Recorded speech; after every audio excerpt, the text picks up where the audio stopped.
Assalamualaikum warahmatullahi wabarakatuh. Alhamdulillahil Alhamdulillahilladzi akrama man syaa min ibadihi bi muhabbati Rasulillah sallallahu alaihi wasallam. Fa'anahum ala ittiba'i sunnatihi. Wa salatullahi wa salamuhu ala habibi rabbil alamin Sayyidina Muhammadin al-amin wa ala alihi al-mutahharin wa ashabihi at-tayyibin wa tabi'ina lahum bi ihsanin ila yaumiddin. Allahumma ya Rabbana inna nas'aluka mahabbata habibika Sayyidina Muhammad wa habib ya Rabbana ilayna ma ahabbahu habibuka Sayyiduna Muhammad. A'inna ya Rabbana ala tiba'i sunnatih wa amidna ya Rabbana ala millatih wa khsurna yawmal qiyamati ma'a zumratih wa tahta liwa'ih.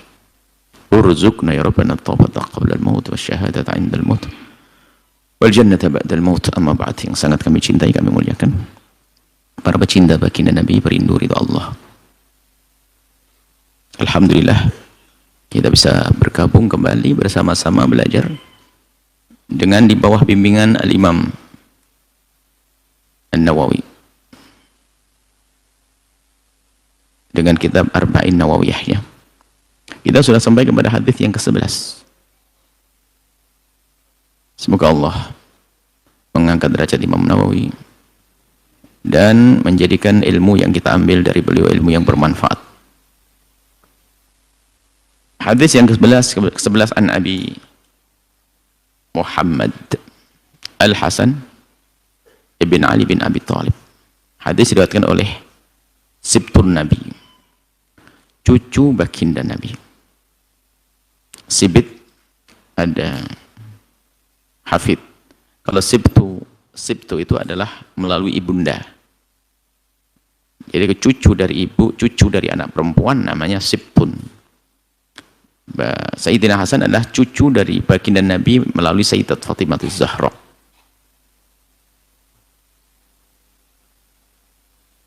Sibtu Rasulillah, cucu Rasulullah. Wa rahanatuhu, wa rahanatihi. Raihanah itu bunga harum, satu tanaman yang harum. Raihanah ada di Arab. Kita namakan raihanah itu mirip daun kemangi dan aromanya harum. Bukan mirip, memang daunnya persis daun kemangi. Kita yang biasa makan daun, tiba-tiba ngelihat seperti itu diambil, dimakan pahit, nggak bisa dimakan rupanya. Harumnya maka digelari sebagai raihanah. Nabi yang menggelari raihanah itu kenapa? Karena memang kalau raihanah itu bau harum itu disenangi. Dan Sayyidina Hasan juga seperti itu. Bahkan sebagian mengatakan disebut seperti itu, beliau adalah cucu Nabi yang kebetulan mendapatkan juga bagian daripada jasad baginda Nabi, termasuk sifat keharuman kulitnya dan juga kegantengan wajahnya. Sampai digambarkan itu Sayyidina Hasan itu paras wajahnya lebih dekat dengan baginda Nabi SAW. Kalau Sayyidina Husain itu adalah ke bawah. Kalau melihat jemari Sayyidina Husain sangat jemari kaki sangat mirip dengan jemari dan kaki mulia baginda Nabi SAW. Harum.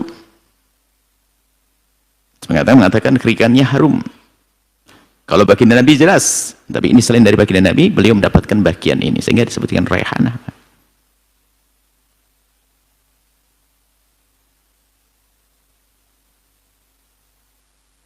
Baik, kemudian hadis ini dan beliau radhiyallahu ta'ala anhuma, semoga Allah senantiasa memberikan keridhaan kepada Sayyidina Hasan dan ayahanda beliau Imam Ali bin Abi Thalib. Kalau beliau berkata hafidtu, aku menghafal min Rasulullah dari Rasulillah. Kalau kita melihat ini perlu kita sedikit berhenti kepada kisah Sayyidina Hasan yang waktu itu umur berapa coba? Saat ditinggal oleh baginda Nabi, umur beliau lahir di tahun 3 Hijriah. Sayyidina Husain tahun 4 Hijriah. 3 ketemu 10 ya. Jadi beliau itu ditinggal baginda Nabi umurnya 8 tahun kurang lebihnya. Dan waktu ketemu Nabi, waktu mengambil riwayat ini, tidak tahu umur berapa, 7. Nah, ini pelajaran juga bagi kita. Termasuk banyak anak-anak kecil sahabat Nabi Sayyidina Anas bin Malik yang dibahkan oleh bundanya kepada Sayyidina Nabi, anak kecil untuk berkhidmah kepada Nabi. Tapi sudah diajak bicara dengan bicaranya orang dewasa oleh baginda Nabi. Dan juga Sayyidina Abdullah bin Abbas yang sering yang Nabi ya gulam itu kan anak kecil. Artinya ini kita bisa mengambil pelajaran bahwasanya biarpun anak kita masih kecil, kita harus sudah mulai biasa berbicara dengan mereka tentang urusan agama. Tentang urusan agama. Jangan sampai menganggap, wah kamu anak kecil nggak paham. Tidak. Mereka bisa merekam dan bisa merasakan pada akhirnya nanti. Artinya anak-anak kecil kita pun sudah mulai kita ajak bicara tentang urusan agama. Jangan masih kecil belum paham ya, jangan sekali-kali kita berkata seperti itu. Jangan sekali-kali kita mengatakan kecil nggak paham.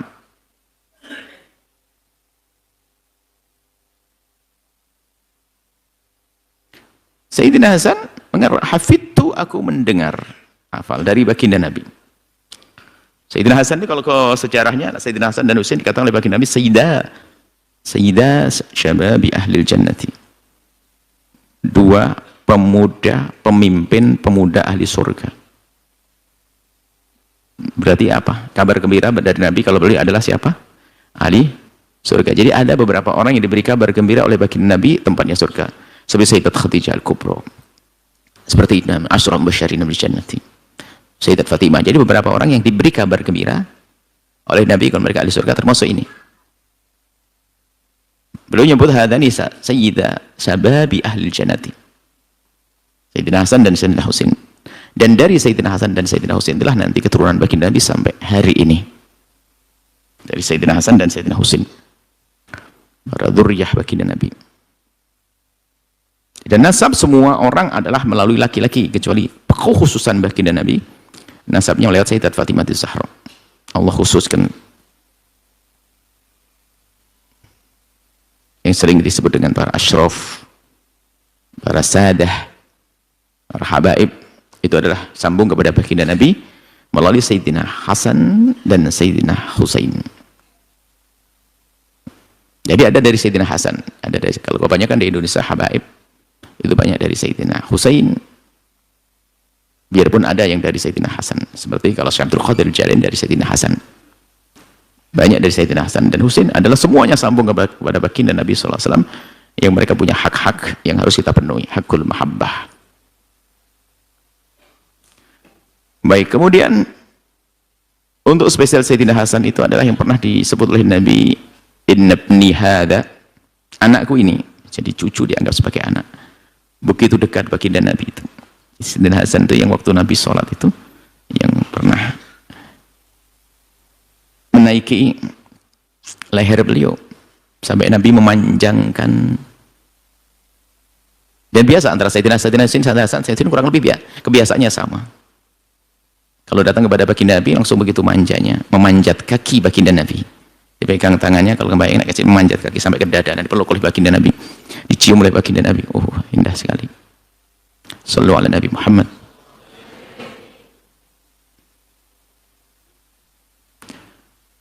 Dua-duanya mati syahid pada akhirnya.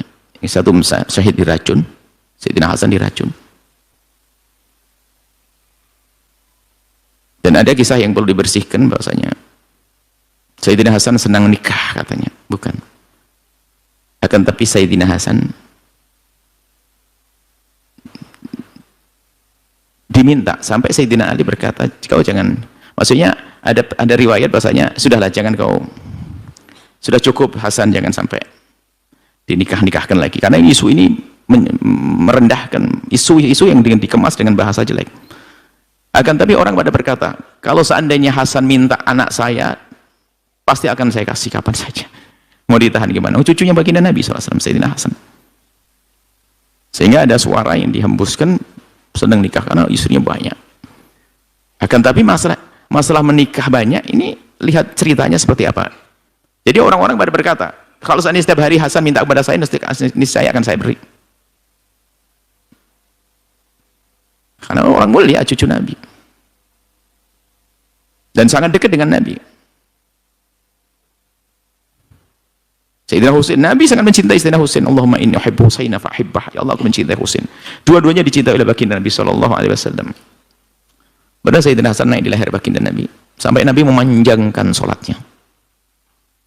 Enggak, kasihan, begitu sayangi Nabi. Jadi sujud adalah termasuk rukun yang boleh dipanjangkan untuk sebuah keadaan.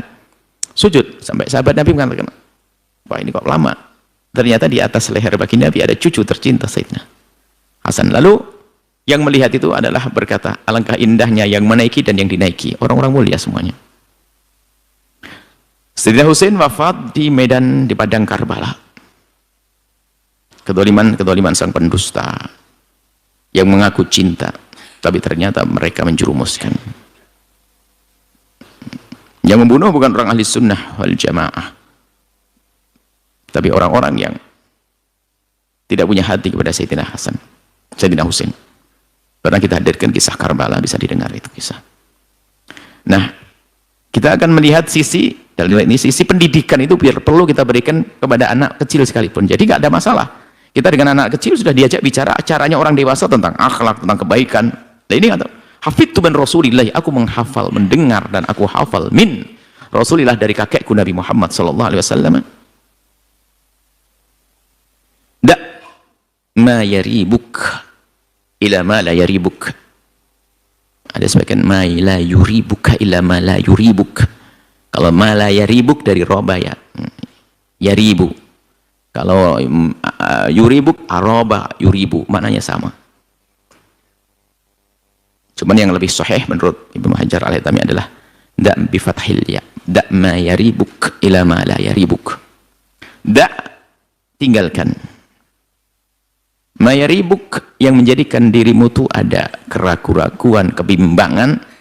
Bimbang dalam hal ini adalah hal halal, haram, baik, buruk. Tinggalkan yang di dalam dirimu ada keraguan-keraguan, raib. Raib itu keraguan. Dalam Al-Quran sudah hafal semua. Alif, lam, mim, dzalikal kitabul la raiba. Tidak ada keraguan di sana. Yaribu atau yuribu. Maka sesuatu yang menjadikan dirimu ada ragu, maksudnya ini kayak ada haramnya ya, ada halalnya, ini ada haramnya. Selagi di dalam dirimu ada keraguan-keraguan, tinggalkan. Lalu pilih ma la yaribuka, yang tidak membawa keraguan-keraguan dalam dirimu. Rawahu Tirmidzi wan Nasa'i, hadis riwayat Imam Tirmidzi dan Nasa'i. Qala Tirmidzi, Imam Tirmidzi kata hadis hasan sahih. Ini istilah hasan sahih itu oleh Imam Tirmidzi. Hadis itu kalau tidak hasan ya sahih. Kenapa hasan sahih? Yang menjelaskan hasan sahih itu ada mengatakan keraguan-keraguan dari seorang penilai hadis apakah ini hasan atau sahih, sehingga itu hasan sahih. Ada yang mengatakan bahwasanya ini ada dua jalur yang satu adalah jalur hasan, yang satu jalur sahih, maka disebut hasan sahih. Seperti itu. Yang jelas hadis hasan adalah makamnya sudah makam mendekati sahih dan bisa dipakai. Baik. Nah, ini adalah satu pondasi dalam membangun kemuliaan, ini hadis ini, kemuliaan diri kita untuk menjadi orang yang warok. Kemarin sudah disebutkan dekat dengan permasalahan adalah hadis tentang innal halal bayyun wa innal haram bayyun haram bayyun, innal halal halal, tentang halal haram yang sudah bayyin sangat jelas pada hadis sebelumnya. Ini masalah warok. Dan nanti ada istafti qalbak, hadis setelah ini ada lagi. Ini pendidikan untuk warok. Warok itu adalah bagaimana kita itu membiasakan hati kita itu di antara yang halal saja kita pilah. Makruh ya dijauhi dong, apalagi haram. Orang hati-hati, istilahnya begitu. Ini dalam irama berhati-hati untuk menggapai kemuliaan. Ini akhlak yang mulia. Kalau orang berpegang dengan ini, dia akan punya akhlak yang sangat-sangat mulia. Da ma yaribuk ila ma la yaribuk. Sudah. Jadi dalam urusan ini kok kayak ada bau-bau haramnya, sudahlah tinggalin, masih banyak yang lain yang halal. Da ma yaribuk. Ada. Jadi coba dalam kehidupan kita ini Mungkin kita menemukan suatu kejadian, ada orang mungkin kita lagi belanja, kemudian ternyata kwitansinya ini kok salah, ini kayaknya kurang, ini mestinya bayar 300.000 kalau cuma 250, ada yang kurang ini, padahal hitungan kan. Coba kalau orang punya akhlak yang mulia nggak akan pulang langsung, dia akan nggak puas, dia pasti akan bertanya, Pak kurang, ini salah ini. Coba yang keropos akhlaknya, alhamdulillah untung. Ini adalah ujian hal-hal yang seperti itu. Artinya kalau memang bukan milik kita, ini ada bau haramnya, ini salah, ini harus kita kembalikan. Dan bagi orang yang sudah membiasakan dengan kewaraan sifat mulia itu, maka meninggalkan kemakruhan, keharaman begitu mudahnya. Bahkan bukan sesuatu yang haram, tapi selagi itu masih ada keraguan begitu mudah. Disebutkan Sayyidina Abdullah bin Mubarak mengisahkan tentang seorang soleh namanya Hasan. Nama seorang, jadi ada salah satu orang itu begini kisahnya. Ada berita dari karyawan terpercayanya bahwasanya, bos, ini kayaknya tanaman, kalau zaman sekarang ini kayaknya bos, ini kayaknya pada gagal panen nih bos, bahasanya gitu loh. Terus kenapa? Kalau gagal panen nanti padi bakal naik ntar lagi bos, dan gitu. Langsung dia belanja, beli ke tempatnya orang-orang, beli padi yang banyak, ibaratnya begitu. Setelah beli padi, betul, tidak lama kemudian, sebulan, betul, sudah memang gagal panen, langsung akan harga naik, dan betul harga naik. Secara fikih, coba halal, dia tidak membohongi orang, cuman dia menyembunyikan informasi kepada orang yang punya padi. Dia nggak berbohong, wah dia beruntung besar ya kalau seandainya jual. Cuman setelah itu apa? Waroknya itu yang tampak, sifat mulianya tiba-tiba nongol. Wah nggak bisa ini. Langsung datang kepada orang yang pernah dibeli tadi. Langsung kepada orang yang pernah dibeli, Pak tolong batalkan transaksi saya dulu. Transaksi padi, ibaratnya kalau padi, lu kurma gitu. Loh kenapa? Pokoknya batalkan saja. Dan setelah itu ambil barang-barang dulu dan kau jual.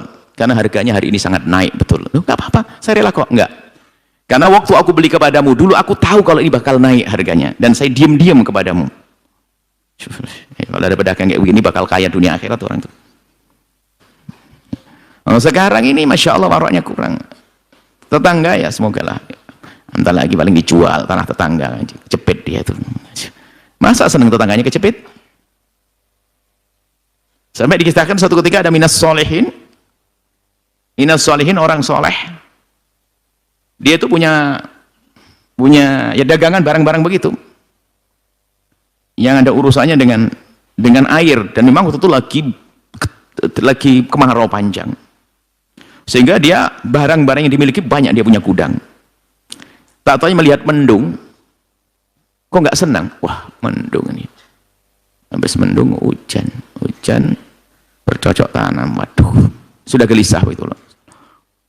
Langsung bersumpah saat itu dikeluarkan barang-barangnya dengan harga murah supaya tidak kotor hatinya, yaitu apa? Tidak senang ada rahmat turun kepada kaum muslimin. Lah kita itu belum biasakan dengan semacam itu. Kalau bukan milik kita ya sudah, jangan diambil. Dikisahkan di negeri ada, kisah ini masyhur di kalangan para ulama, sering disebut, ada di negeri kafir sana itu ada. Dan itu belum, kisah ini belum lama. Seorang muslim yang saat itu dia naik taksi, orang kafir yang nyopir.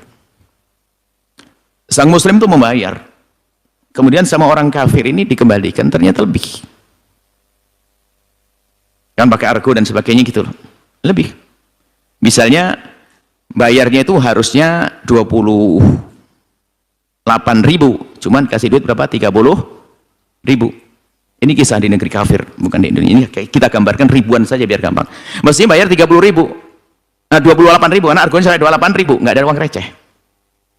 Kemudian dikasih sama, enggak. Jadi gini, mestinya membayar kebalikannya. Mestinya membayarnya itu adalah, mestinya kembalinya itu adalah 2.000 atau 2.000. Kembalinya itu mestinya anggap yang rupiah, yang ratusannya dia, kecil banget yang nggak ada. Misalnya di argo itu adalah 25.750.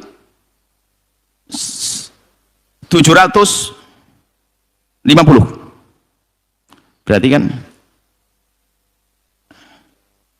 750.000.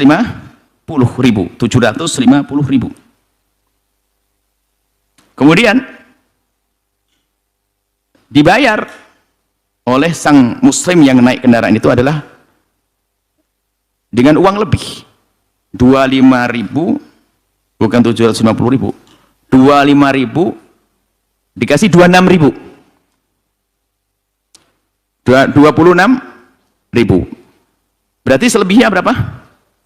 250.000. 250 rupiah. 250 rupiah. Masih lumayan gede ini. Jadi kecil banget ceritanya itu. Akhirnya sama tukang tasnya dikembalikan uang 300. Pokoknya kecil banget, anggap saja masih kegedean. Sebab yang dikisahkan itu sangat kecil. Anggap saja argonya putar, kegedeannya saya kecilkan lagi supaya Anda punya gambaran. Nih, kamu gambaran ujian berat itu. Anggap saja itu mesti bayar 225.975.000 rupiah. 25.975 rupiah. Duit segitu kan susah. Ya. Langsung ya 25 26.000 mestinya dikembalikan berapa? 25 rupiah. 25 rupiah mestinya ngambilkan 25 rupiah. Sama si tukang taksi dikasih 30 rupiah, nggak ada duit receh. 30 rupiah. Dia tahu 30 rupiah ini lebih disimpan sama seorang muslim ini. Cuman dia mikir, bergolak di hatinya, ini lebih. Pas sebelum naik taksi akhirnya sempat ngomong, Pak, uangmu tadi lebih. Kenapa kok kasih lebih? Uangmu tadi lebih. Cuma dijawab begini, dari modelmu tuh orang muslim, aku percaya orang muslim nggak pernah bohong, pasti bakal dikembalikan. Dia sujud syukur, coba kalau nggak kembalikan, kan jelek nama orang Islam tuh. Jadi dia ngerti ini muslim, orang muslim biasa jujur ini, biarpun sedikit pasti dikembalikan. Dan memang harus begitu orang Islam. Nyolong malah ini gimana nih? Alhamdulillah, tidak bisa. Artinya ini adalah namanya itu kewaraan, rasa takut. Saya bikin mulai kita. Saya kumpul dengan orang yang sangat warok. Waktu kita kalau haknya akan diambil, biarpun 5.000 ya, kecil banget. Kita naik taksi dengan sahabat, naik mobil. Saya punya hitung-hitungan. Kalau saya itu orang Indonesia gampang ngentengin, akhirnya ya ngentengin syariat juga. Mungkin orang kita itu. Jadi kita tuh uang sedikit waktu itu, mungkin uangnya hanya seberapa dari teman-teman waktu di Yaman itu, teman orang Arab Yaman, ditagih uang kecil. Sampai kita ngomong, segitu aja ditagih. Ya, ini kecil banget. Saya 500 rupiah deh, gitu aja ditagih. Kita sudah suudon, pelit banget orang sini. Katanya Masyhur Hadramut pelit, kan begitu. Padahal bukan, haknya dia ngambil haknya. Sampai di rumahnya saya dikasih hadiah duit lebih banyak dari itu. Pulang. Jadi ya memang mengajari bahasanya hak diambil, jangan sok gampang-gampangan. Nanti gampang-gampangan semua nyentengin. Coba kalau kita biasa di rumah kita dengan semacam itu, giliran ke negeri orang, kita seenaknya sendiri nanti. Selagi bukan milik kita, kembalikan. Diambil. Saya ambil hak. Dan haki. Kembalikan. Sampai ya Allah pelit banget. Kita sudah ngomong gitu, suudon kita. Pelit banget, wong gitu aja ditagih, nagihnya kemana? Dikembalikan. Dulu sampai di rumah kita makan enak, kelas kasih pulang kasih hadiah. Oh iya benar deh, ilmu ini. Jangan, kalau kita kan gampang nggak enak nagih, nggak enak cuman segitu ditagih, nggak enak. Karena sudah biasa nggak enak juga begitu, nanti akhirnya duitnya orang diambil menjadi enak, kan begitu. Jadi selagi bukan milik kita, hendaknya sudahlah jangan berani mengambil. Nah, kita perlu. Saya ternyuh dengan satu kalimat dari seorang anak muda yang dia bukan santri utuh, bukan santri. Tiba-tiba waktu itu ada pembuatan satu produksi kompor untuk mempermudah. Kompor dengan apa itu? Sehingga kalau ini bisa terbukti, kaum orang fakir bakal ketolong. Pokoknya begitu. Pokoknya kalau ini terbukti, jadi kompor-kompor yang selama ini akan kalah dengan ini. Dan lebih murah. Di tempat yang berbeda, ini lulusan pondok, ini bukan lulusan pondok. Yang bukan lulusan pondok tiba-tiba berkata, wah, cakep Buya itu Buya. Ini bisa banyak ditolong orang-orang di kampung-kampung itu. Langsung yang diingat adalah kemaslahatan umat. Yang satu pada nyantri, Buya, wah ini kalau bisa kita produksi banyak, bisa dapat duit banyak ini. Oh, beda ini padahal santri ini. Ajib. Biarpun pejuang al-bajah nggak boleh begitu loh ya. Mikir bisnis terus, tapi tidak mikir kemaslahatan umat. Ini bukan santri malah ngomong, sama pejuang kita semua sebenarnya dua-duanya. Yang salah kita nilai, pejuang kita, cuman orang bukan santri, tapi pikirannya apa-apa? Wah, ini kalau bisa diproduksi banyak yang tertolong dari kaum bangsa kita ini. Jadi berpikir untuk kemaslahatan umat ini kemuliaan. Kita sering nggak pernah peduli dengan hal-hal sepele. Jadi kalau selagi itu adalah ada keharaman, ada ini aja. Apakah mungkin orang yang punya jiwa begini ngerebut waris saudaranya? Nggak mungkin, hatinya baik. Sehingga kejahatan itu halus, perlahan demi perlahan, jengkal demi jengkal. Kalau biasa dengan ngambil miliknya orang nggak kembalikan, ada biasa. Makanya biarpun dengan ibunda kita biasakan kembalikan. Jujur kembalikan, apalagi dengan orang lain. Dengan ibunda ayahanda kita jujur itu penting, berlatih. Sebab ada anak itu kalau sudah kelebihan itu dianggap milikku. Nah ini karena tidak terbiasa terdidik dengan akhlak yang baik. Nggak boleh begitu. Apalagi kalau kita punya tugas itu urusan dengan lembaga, masjid dan sebagainya, lebihnya nggak pernah kembali. Wah ini sebetulnya ada bakat-bakat jadi mengkhianat, nggak jujur. Karena bukan miliknya itu. Jauh daripada hadis ini. Kalau memang dia kenal hadis ini, nggak mungkin. Ini disaku. Bahkan ada ragu-ragu kelebihan. Jangan-jangan kemakan saya tadi hitungannya. Hitungannya tadi tuh yang kemakan antara 500.000 atau 1.000. Ah 1.000 aja deh, biar saya bayarin daripada saya makan yang haram. Jadi kejujuran itu penting. Selagi masih ada keraguan, enggak, ini bukan hak saya ini, enggak boleh saya ambil. Enggak mayaribuk ila ma la yaribuk. Yang sekali yang menjadikan dirimu ragu, hilang, tinggalkan. Dan masih banyak ini berlaku, ini hadis ini berlaku dalam segala hal. Urusan dunia yang paling banyak harus kita tekankan, urusan dunia. Urusan agama aja begitu. Urusan agama, urusan ibadah juga sama. Tidak mayaribuk ila ma la yaribuk. Itu kan berlaku dalam dunia fikih ya. Kalau misalnya kita lagi punya wudhu kemudian kok ragu-ragu, saya batal atau enggak, ya sudah, yang batal itu ragu, yang enggak ragu batal, duga batal, yakin kalau tidak punya wudhu. Ini juga disebutkan para ulama. Cuman sebagian penekanannya para ulama lebih mengarahkan pada urusan kita dengan sesama manusia agar hidup hati kita ini. Ada orang tuh Masya Allah, dan kita bisa gayanya tuh kalau sudah orang yang punya uang tuh nggak nanya, itu sudah diem tuh, na'udzubillah. Pinjem, Anda pinjem dagangan, pinjem ini, Masya Allah. Sudah begitu hadir pengajian terus, kayaknya tidur di majelis atau melewati hadis ini. Ada suatu orang cerita, Buya, orang itu solehah banget sepertinya. Loh, kok sepertinya itu kenapa sih Bu? Iya Buya, dia di hasil majelis bukan paling depan, maksudnya ini. Kalau di hasil majelis adalah paling semangat. Nah ini paling depan, ada yang paling depan. Paling majelis paling semangat Buya, tapi Allah ngambil dagangan itu, dagangan saya. Sudah katanya dagangannya sudah betul laku, duit nggak pernah dikirim, nggak pernah ngomong. Itu bukan sekali, dan bukan kepada saya saja. Nah itu orang model-model begitu tuh nggak bisa dipercaya, nggak amanat. Dia seharusnya jujur kalau ada apa-apa. Saya nggak bisa membayar, jangan diem. Dengan siapapun, kayak tadi termasuk uang kembalian itu dari kecil, kembalian kecil apapun kembalikan. Biarpun miliknya orang, misalnya orang nggak, Pak kembalian ada, kalau sudah nggak mau lain cerita. Kita ditugasi oleh orang tua, ditugasi oleh atasan, ditugasi oleh siapapun, jangan biasa.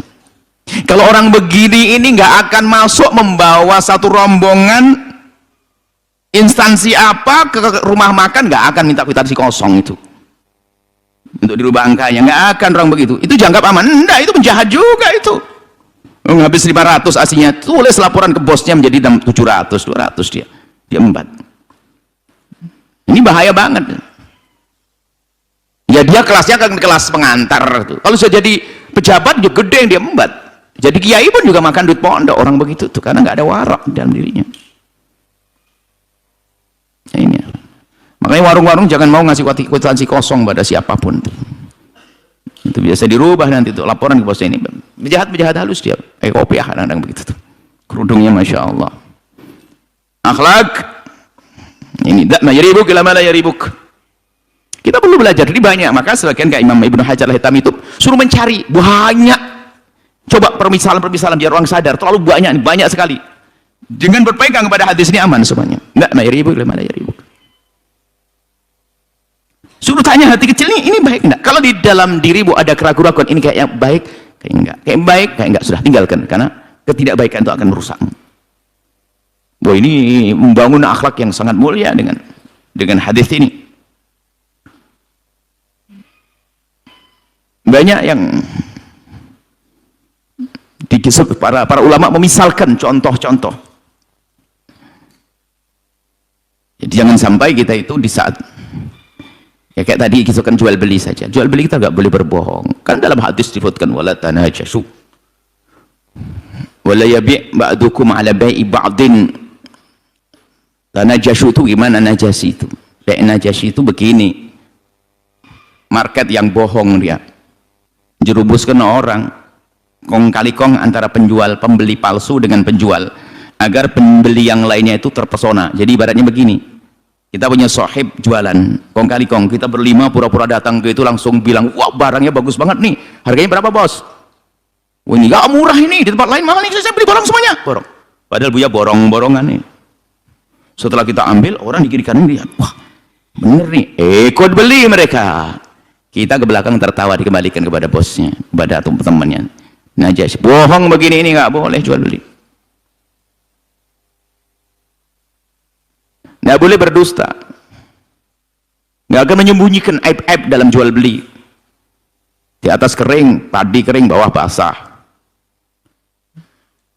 Kita jika kadang sedih suatu ketika ada seorang bos tahu. Dia lebih bangga dengan delay Amerika istilahnya, kan begitu. Tak tanya kenapa kok pakai delay Amerika? Bukankah delay lokal? Benar iya sih Bu ya, cuman pakai delay lokal rusak mesin saya. Emang kenapa? Setiap saya beli kedelai campur pasir. Ada yang tidak sengaja dan ada sengaja dimasukkan pasir. Kalau satu karung dimasukkan pasir setengah kilo itu nggak kerasa. Ini kan curang. Jangan berbohong. Kita seorang muslim harus menampakkan kejujuran kita. Jujur karena Allah. Ini curang-curang itu halus sifatnya, kejahatan itu berkembang. Itu penjahat gede yang nyuri besi tontonan itu dari nyuri jarum dulu dia. Makanya jangan remehkan mengambil barang yang kecil. Maka anak kita pun jangan dibiasakan dengan yang kecil-kecil ngambil. Tidak boleh. Nah itu bukan milikmu, jangan diambil. Kan nggak ada yang punya. Biarpun nggak ada punya, tapi bukan punyamu. Nah, ada barang jatuh di jalan, jangan dibiasakan mengambil anak kita.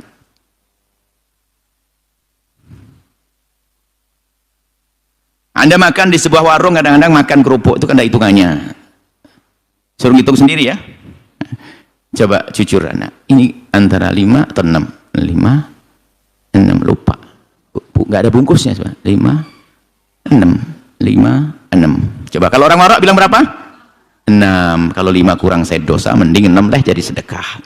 Itu. Lah kalau orang model begini, apa mungkin dia ke rumah makan prasmanan terus berbohong? Ya nggak mungkin. Dan memang hadis ini betul-betul disadari oleh siapapun dari kita itu. Banyak kisah-kisah yang ini urusan makan. Masya Allah. Tidak mayaribuk ila ma la yaribuk. Tinggalkan sesuatu yang di dalam hatimu ada keraguan-keraguan, ada aroma-aroma haram, tinggalkan. Masih banyak yang halal, ambil yang halal. Jujurlah semua dari kita. Ya, teringat begitu waraknya guru. Kita punya guru namanya Syekh Muhammad Al-Khatib. Punya guru lagi Habib Salim Asy-Syatiri. semuanya itu orang-orang yang sedang ngajar. Kalau sudah ngajar itu kayak sudah kalap, lupa. Habib Salim Asy-Syatiri ngajar, sudah jamnya habis belum keluar, bukan yang di belakangnya muridnya Syekh Muhammad Khatib, biarpun gurunya, karena ini adalah ada urusannya dengan mungkin uang barokah yang akan dimakan karena seorang dosen dan sebagainya, nggak mau, bilang dari jauh, dari kejauhan sama gurunya, padahal karena demi kehalalan. Bangga dong gurunya punya murid kayak begitu tuh. Ini sudah halal haram. Dan setiap ada jam lebih, maksudnya kurang di kelas, mesti minta tambahan di luar. Minta tambahan jam di luar ngajar kita agar apa? Agar yang dimakan halal bener. Dan sekarang dosen ngasih fotokopi pergi jalan-jalan. Ustadz, nah ini model warok bagaimana ini? Jadi memang harus kita lacak nih permasalahan ini. Banyak banget kisahnya. Jujur dong kita, amanat. Kalau harus pergi izin dong supaya dapat izin dari yang punya kerjaan itu. Nggak usah lah tengok sana sini, karena ini mungkin sekali kita juga punya permasalahan, hanya kita kurang sadar saja karena kita tidak pernah merenung. Nggak usah tengok orang lain deh, bukan. Kita nengok diri kita sendiri.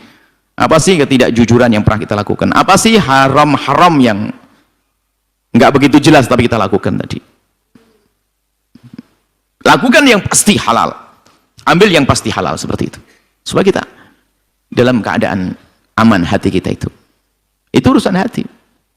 Sehingga nanti dalam bahadis lain istafti qalbak wa in aftak wa in aftak, tanyakan hati kecilmu. Hati kecil nggak berbohong, dia ngerti ini haram sebetulnya, cuman ya nggak apa-apa deh kali-kali. Nah itu padahal ngerti dia nggak boleh sekali-kali. Termasuk pandangan-pandangan kita harus jujur. Apalagi yang pakai kacamata hitam, ya, biasanya sama kacamata hitam itu ngelirik nggak ada yang tahu ya. Hari ini pakai kacamata putih, Pak. Seharusnya pakai kacamata hitam hari ini. Kejujuran dia gini nggak tahu dia. Ngelirik nggak ada yang tahu. Ini kejujuran dengan Allah banyak. Subhanallah, banyak pendidikan mulia itu diajarkan semua oleh baginda Nabi sallallahu alaihi wasallam. Nah, kalau orang hatinya hati yang warok seperti itu, dia puas hidupnya. Karena nggak ada raib tadi, nggak ada mayaribuk, nggak ada yang menjadikan dirimu itu gelisah, itu nggak ada. Plong terus, halal 100%, bener-bener 100%, nggak ada ragu-ragu, hidupnya tentram orang begitu. Kalau hidupnya di bawah keraguan-raguan juga nggak enak. Baik, semoga Allah menjadikan kita orang yang benar-benar warok. Urusan halal haram, kerjaan, bisnismu tuh bisnis apa? Kalau masih ada ulama mengatakan oh itu kayaknya haram, oh tapi ada yang mengatakan halal, selagi bisa kita mencari yang full halal, segera cari yang full halal. Nah, godaannya lebih besar, waduh nanti ya omsetnya turun, nanti gimana nih, mana ini godaan-godaan yang harus tahan. Itu kayak tadi, kayak seorang kaya sudah terlanjur belanja, atau yang betul barangnya naik, dikembalikan. Batalkan jual beli dulu. Kenapa Pak? Batalkan jual beli saya dulu. Nggak apa-apa Pak, ternyata barangnya sudah naik sekarang dan saya tahu kalau mau naik. Nggak apa-apa saya, nggak, pokoknya batalin, maksa. Padahal halal secara bisnis kan, secara bisnis. Dan untuk mengukur ini semua caranya sederhana. Dikatakan para ulama, untuk mengukur ini jadikan kamu kebalikanmu.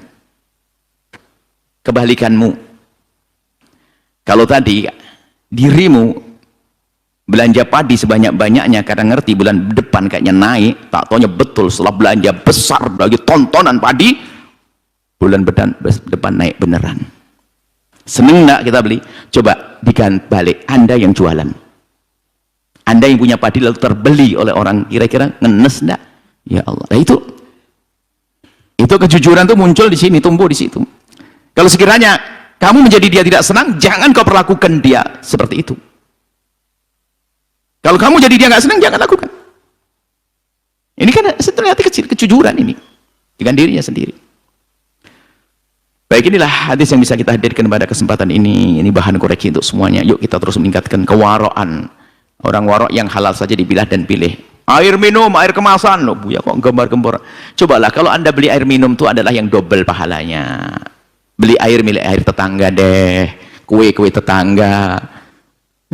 Yang produsennya, termasuk jangan beli kue-kue yang ternyata diproduksi oleh sekelompok yang memusuhi, mengajak peperangan, musuhi Islam. Loh, milih ini penting loh. Anda beli ke warung itu Anda ditanya loh dengan tak bayar ibu gitu. Ini produk siapa ini? Jangan hawa nafsu ini terlanjur enak. Kadang memang lidah kita lidah jahat. Jadi kalau yang untuk mengantarkan kebaikan nggak enak katanya. Ini baru jujuran coba. Anda setelah kalau warung apa yang Anda beli? Anda mikir enggak? Toko siapa itu yang Anda datangi kira-kira? Mata Anda melihat yang haram enggak kalau Anda masuk ke toko itu? Berpikir. Ini luas sekali kalau kita jelentrehkan. Ada toko di situ, masya Allah, kalau Anda masuk ke sana, mata Anda sehat, nggak kena keharuman. Barang-barangnya juga jelas. Atau sebelahnya, mata Anda akan melihat keharuman. Loh, kalau Anda kenal ini, tidak akan Anda masuk ke toko yang sebelah ada keharumannya. Mohon maaf, mungkin saudari-saudari kita yang jaga, muslimah dia, cuman belum rapi menutup auratnya misalnya. Oh, jangan masuk di situ dong. Karena menjaga mata Anda. Kecuali bab darurat. Ini lain cerita. Kalau masih ada yang lainnya, kita ambil warung saudaraku, warung temanku, warung orang yang dia menjaga syariat, dan mata Anda tidak dosa di saat Anda masuk ke tempat tersebut. Mohon maaf, anggap beli nasi aja, jual nasi. Ada 2 orang jualan nasi, yang jualan anak gadis solehah semuanya sebetulnya. Wong dia jago tahajud semuanya. Cuman warung yang sebelahnya itu belum bisa menutup aurat dengan rapi. Padahal solehah dia. Yang satu menutup aurat dengan rapi. Anda sebagai seorang laki-laki pilih mana? Ayo, kan gitulah. Ini kan urusan hati. Karena kalau Anda belanja itu pasti Anda akan melihat mau tidak mau. Nggak mayaribuk ila malayaribuk, pilih yang sebelahnya dong. Ini perlu kepekaan. Kadang orang cuek, nggak peduli masalah ini. Begitu saja sebeli, begitu saja nggak sadar. Yang penting barangnya halal ini. Oh, nggak begitu. Yang sekiranya bakal mengganggu hatimu, mengganggu pikiranmu, mengganggu ketaatanmu, hendaknya dihindari. Itu kan sederhana sebetulnya. Apalagi Anda niat rasanya, wah ini air tetanggaku, saudaraku. Wah, di saat aku beli ini berarti aku telah nyumbang saudaraku. Jangan beli asal air. Karena sekarang juga ada, beberapa waktu yang lalu ada sekelompok yang punya usaha apa itu merendahkan Islam, mencaci Islam. Oh, jangan dibeli dong. Apalagi yang diindikasi buah produk yang diindikasi bahwasanya hasil usahanya adalah untuk memerangi kemanusiaan, termasuk Islam kan kemanusiaan juga. Oh, ini jangan dibeli dong yang begitu itu. Anda menolong mereka berarti. Lagi kayak gini ini sadar enggak? Makanya nggak cukup ilmu itu di kitab ini, nggak keturunungan yang panjang. Yang kerjanya baca kitab bolak-balik, khatam bolak-baliknya itu dok wawasannya sampai di situ. Kita perlu melihat kenyataan dia. Anda punya tetangga membuat usaha air minum. Kenapa Anda harus beli jauh-jauh? Apalagi itu Anda tidak tahu apakah dia ahli sujud atau tidak. Beli dong milik tetangga. Saudara kita, hukukul jiron, tetangga. Ini misalnya. Itu perlu menghidupkan hati kita dengan hal-hal yang semacam ini. Tentunya di situ harus ada, misalnya kalau agak jauh lebih murah, tapi saudara juga kita. Ini masalah murah kan penting juga kadang-kadang. Karena kita juga mungkin ada untuk lebih besar masalahnya kalau ada kelebihan. Tapi maksudnya ada yang diindikasi dia tidak setuju, tidak senang dengan Islam, memerangi Islam, merendahkan Islam. Kalau sudah ada indikasi ke sana, jangan dong, jangan dibeli. Tapi kalau saudara kita yang Nasrani, dia orang baik, karena masalah kita kan boleh jual beli dengan orang di luar Islam. Kan boleh itu. Cuma ya itu. Kalau memang ada tanda-tanda dia memusuhi Islam, maka hendaknya kita waspada. Bukan masalah itunya, bukan masalah produknya itu, masalah hati kita tuh membiasakan waspada. Termasuk tadi belanja di mana, kepada siapa saya beli. Anda mungkin pernah suatu ketika Anda naik pesawat. Sebelum naik pesawat itu kan ada pintu, dari pintu apa namanya, pintu kontrol itu ya, ya kan? Itu ada laki, ada perempuan. Anda laki-laki milih mana, kan gitu loh ya. Anda perempuan milih mana, harus mikir dong. Saya kan ada iman. Loh, kalau saya laki-laki nyelonong di perempuan, berarti enggak bayar ribuk tadi. Ya, saya pikir laki-laki dong. Bahkan kita di negeri kafir pun ternyata dibedakan. Kita tidak sadar, kita masuk. Disuruh pindah. Oh betul. Berarti saya emang nggak sadar. Nggak masuk, kita langsung kegiring orang, masuk. Rupanya wilayah perempuan, dipindah. Di saat sama-sama bebas, hendaknya kita ngerti ini wilayah laki, wilayah perempuan. Karena kalau perempuan, mohon maaf, aku disuruh gini-gini kan, pasti sentuh kita. Gini-gini, Pak, ada apa ininya? Ada pakai jam, ada ini, begini. Ini sederhana loh ya, cuman kita peka atau tidak? Kayak belanja tadi sederhana, Anda peka enggak? laki-laki. Di saat penjual ini, mohon maaf, dia perempuan, dia penjual waktu menghadap ke sana, bebas mata Anda melihat dia. Lihat, oh, rambutnya pendek, lehernya begini. Biarpun Anda melihat sepintas-pintas, mau tidak mau, biarpun setelah itu Anda ingkari, Anda masuk di situ sudah nggak benar, sudah salah. Bahkan kalau seandainya Anda bisa masuk ke situ, Anda punya hak ngomong. Biasanya kita lakukan, Pak, yang layani ambil yang itu ya, jangan yang ini. Boleh milih kita. Untuk menjagai mata kita, Pak. Kita kan belanja, apalagi kita rombongan. Yang layani jangan dia, ini. Kenapa? Pokoknya itu, dia belum pakai. Atau laki-laki yang layani. Jadi membiasakan yang semacam itu penting. Membiasakan kita dekat dengan syariat. Tapi jangan merendahkan orang, wah dasar nggak pakai kerudung deh. Oh enggak. Mungkin dia ada tahajudan tuh mereka itu. Hanya belum biasa. Nanti diingatkan. Bukan urusan dia, saya tidak ngurusin dia. Ngurusin diri kita loh saat memilih. Di mana saya belanja, di mana saya duduk, di mana saya makan, itu loh maksud saya ini. Tak mayaribuk ila malayaribuk ini. Bukan urusan orang. Urus orang yang macam-macam orang, nggak bisa dong.